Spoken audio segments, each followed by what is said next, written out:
یہ فیصلہ جو انہوں نے لیا یہ تو کچھ عرصے پہلے بھی لیا جا سکتا تھا. آپ نے تقریباً اپریل کے اندر ایک جلسے میں تقریر کی, پھر اس کے 1 مہینے بعد آپ نے ایک اور تقریر دی, اور ہر تقریر کے ساتھ کیونکہ سندھ کے اندر ریزنٹمنٹ ہے, آپ کے لہجے میں بھی ایک ہم دیکھ رہے تھے کہ شدت بڑھتی جا رہی ہے. تو پہلے کیوں نہیں کال کیا گیا کاؤنسل آف کامن انٹرسٹ کا, اتنا ڈیلے کیوں کیا گیا؟ آپ کی کیا انڈرسٹینڈنگ ہے؟ ہمارا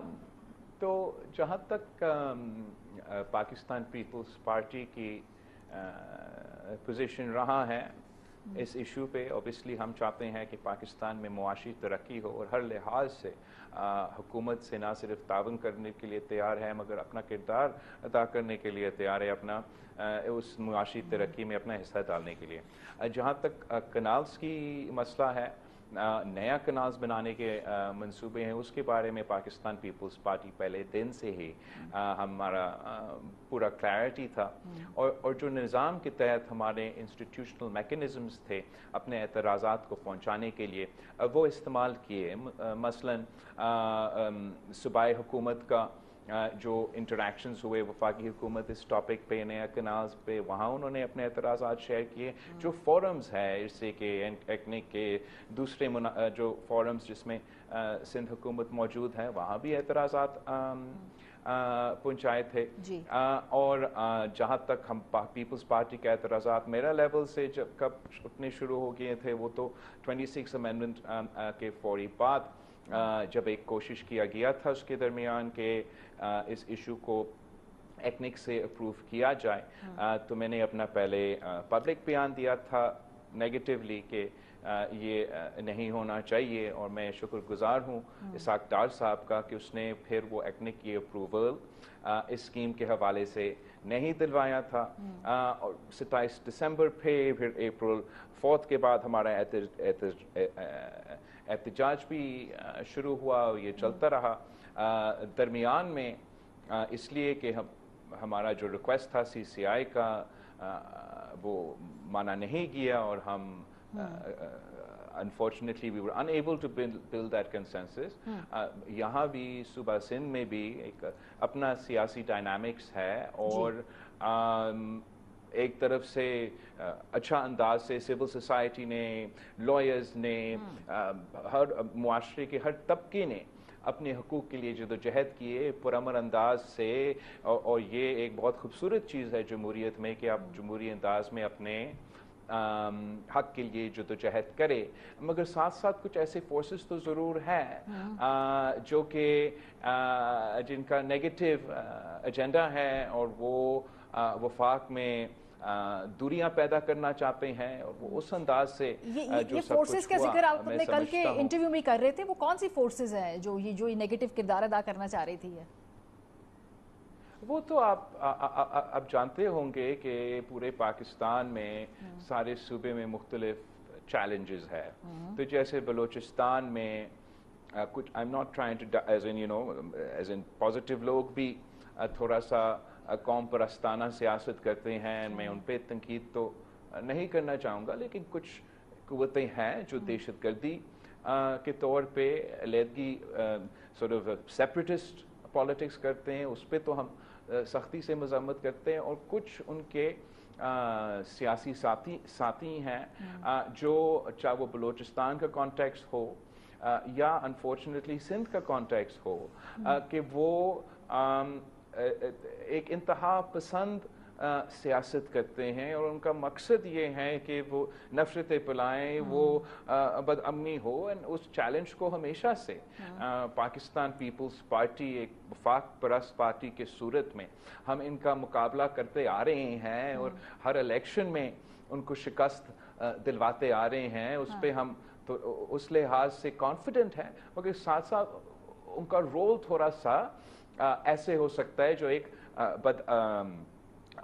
اچھا ماحول یا کو خراب کرنے کا ان میں صلاحیت ہے. اور اس کانٹیکس میں میں سمجھتا ہوں کہ وزیر اعظم صاحب نے ایک جمہوری وفاق کی بہتری کے لیے ایک ایسا فیصلہ لیا جو سیاسی طور پہ فائدہ مند ہے پورا پاکستان کے لیے, اور obviously سندھ میں جہاں یہ احتجاج چل رہے تھے. اس الیکشن کیمپین کے اندر بھی ہم دیکھ رہے تھے جو پیپلز پارٹی کے فلائرز تھے اس میں بھی تھا کینال منصوبہ نامنظور. آپ کے سیاسی مخالفین بھی ان کا بھی یہی ایجنڈا تھا, ان کا بھی یہی نعرہ تھا. جو ہے آپ پہ الزامات لگے بلاول صاحب کی جماعت پہ وہ یہ تھا کہ پہلے آپ لوگوں نے گو ہیڈ دے دیا, جب پتہ چلا کہ سندھ کے اندر اس کی بہت سیاسی قیمت ادا کرنی پڑے گی تو پھر آپ نے بھی اس نعرے کو لگانا شروع کر دیا. یہ آپ کے سیاسی مخالفین سندھ کے اندر یہ سب سے بڑا الزام آپ پہ لگاتے ہیں. وہ تو بالکل وہ لگاتے ہیں, اینڈ ان کے حق ہے کہ وہ جو بھی الزام لگانا چاہے وہ لگا سکے. Everybody is entitled to their own opinion but they not entitled to their own facts. حقیقت یہ ہے کہ یہ جب سارے سیاسی یا غیر سیاسی قوتیں چپ تھے, خاموش تھے, سوئے ہوئے تھے, تب سے پاکستان پیپلز پارٹی اس اسپیسیفک منصوبہ کے تحت نیا نہریں بنانے کے خلاف نہ صرف آواز اٹھانا, مطلب پبلک ریکارڈ پہ ہونا, میڈیا میں ہونا, مگر ڈاکیومنٹڈ ریکارڈ پہ ہونا انسٹیٹیوشنلی وہ موجود ہے. اور اس ایشو کا یہ پیپلز پارٹی جہاں تک ملک بھر میں اور ایون عالمی سطح پر پانی کی منصفانہ تقسیم ہے, ہم نسلوں سے یہ جدوجہد لڑتے آ رہے ہیں. شہید محترمہ بینظیر بھٹو نے بھی جب 3 صوبوں نے ایک متنازع ڈیم کے خلاف قرارداد پاس کی تھی تو شہید محترمہ بینظیر بھٹو نے اپنے کردار ادا کی, جو وفاق کا نہ صرف دفاع کی مگر پانی کی منصفانہ تقسیم کے حوالے سے ایک تگڑے سٹینس لیا. اس کے دوران چاہے وہ خان صاحب کا حکومت ہو جہاں 2 نہریں کے اجازت دی گئی تھی, اس کانٹیکس میں بھی یہ تمام اپوزیشن جو اس وقت ہمیں کر رہے ہیں ان کا حق ہے کرے. صوبہ سندھ میں ہم چاہتے ہیں کہ جمہوری انداز میں ہمارا مخالفت ہو, مگر یہ تمام اپوزیشن یا خاموش تھے, غائب تھے, یا خان صاحب کے اتحادی تھے. وہ صرف پیپلز پارٹی تھا, صوبہ سندھ کی حکومت تھا جو آن دا ریکارڈ تب بھی تھے کہ ہم اس کا اپوز کرتے آ رہے ہیں. جو اس میڈیا کے دور میں اور سوشل میڈیا کے دور میں ایک جان بوجھ کے کوشش کیا گیا وفاقی سطح پہ کہ جو صدر زرداری کا ایک بریفنگ ہوا وہ بریفنگ کو کنفلیٹ کر رہے تھے ایک اپروول کے ساتھ, وہ اپنا سیاست کے لحاظ سے اس بیانیہ کو انہوں نے استعمال کیا, بٹ حقیقت اس سے برعکس ہے. اور ہم نے نہ صرف اس پورا ریکارڈ پہ اپنا جدوجہد لڑتے رہے, مگر انشاءاللہ تعالی ہمارا جدوجہد کامیاب بھی ہوگا. اور ہم سمجھتے ہیں یہ کسی ایک جماعت کا یا میرا یا ان کا, یہ تو پورا وفاق کا جیت ہے یا کامیابی ہے, مگر اس نظام کا, اس ٹوٹی پھوٹی جمہوریت جو پاکستان میں بھلے جتنے بھی کمزور ہے, ہم نے ثابت کر دیا ہے کہ اس ماحول میں بھی جہاں لوگ آرگیو کر سکتے ہیں کہ سیاست کے لیے جگہ تنگ ہے, مگر اس تنگ جگہ میں بھی عوام جمہوری طور پہ, سیاسی لوگ جمہوری طور پہ جدوجہد کر کے سیاسی منزل اسی نظام کے, اسی پارلیمان سے, اسی وزیر اعظم اور وفاقی حکومت سے ہم آج بھی ریزلٹس نکال سکتے ہیں. اوور آل میں سمجھتا ہوں کہ یہ اس انداز سے ایک کامیابی ہے. بہت شکریہ بلاول بھٹو زرداری صاحب.